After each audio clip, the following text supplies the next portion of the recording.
Guys, this theme is kind of playing out in the markets all over the place, and it is part of what BlackRock is unveiling at its new 2021 Global Investment Outlook. In fact, joining us right now with an exclusive look at the themes that are going to dominate the next year is BlackRock's Global Chief Investment Strategist, Mike Pyle.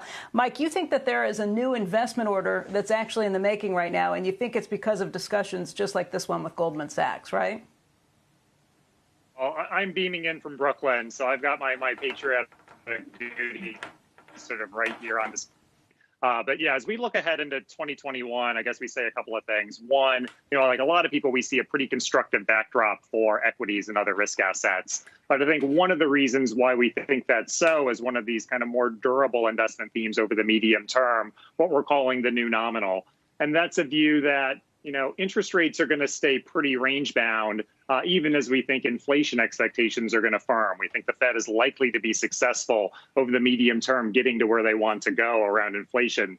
That means that real rates are going to go even more deeply negative. Discount rates are going to go down further. That's a constructive backdrop for risk assets next year and over the medium term. And that's one of those durable themes that we think is going to matter for investors. But Mike, it's just that you have all these changes that have come about by COVID. We are now talking about the vaccines that are going to start tomorrow in the UK and potentially the end of this week into next week here in the United States. You don't think a lot of the changes that came with COVID are going to go away once the vaccines start, though, correct?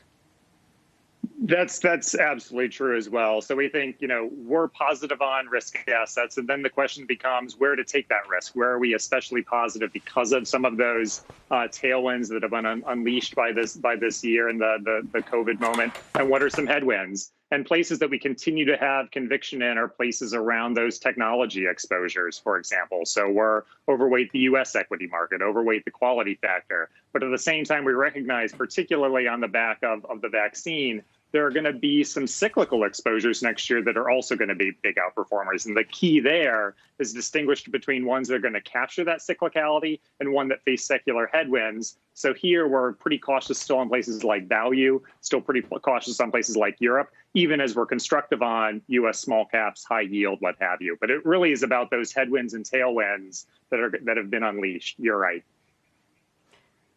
Are you surprised to see that all four of the major averages actually ended with new highs on Friday?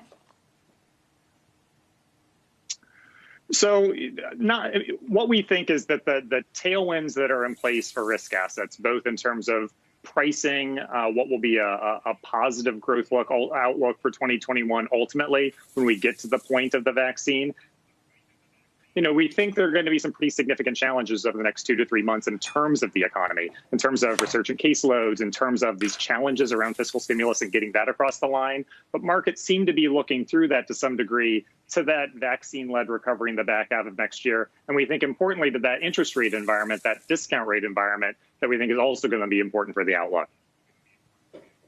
That's why you are taking a bit of a barbell approach. You want to explain that, which sort of asset classes you like? Yeah, and this goes exactly to the question that you posed and the point that you made, that it's about kind of recognizing that as we get into 2021, there's going to be this pretty powerful updraft from the vaccine-led restart. But there are also going to be these secular tailwinds that are in place, these secular headwinds that are in place, and we need to navigate those as well. So again, things like technology, that's a durable theme that has been true for many years, as well as unlocked in 2020. Remaining overweight the U.S., the quality factor, as I said, is going to be important. But on the other side of the barbell, being select about some of those cyclical exposures that could outperform in an updraft around the vaccine. So U.S. small cap, high yield, broad emerging markets on one side, and then avoiding some of those headwinds around value, around Europe, around Japan, places that are more structurally challenged from some of these bigger themes. That to us is the right way of constructing a barbell that's going to get you exposure to the right type of risk going into 2021.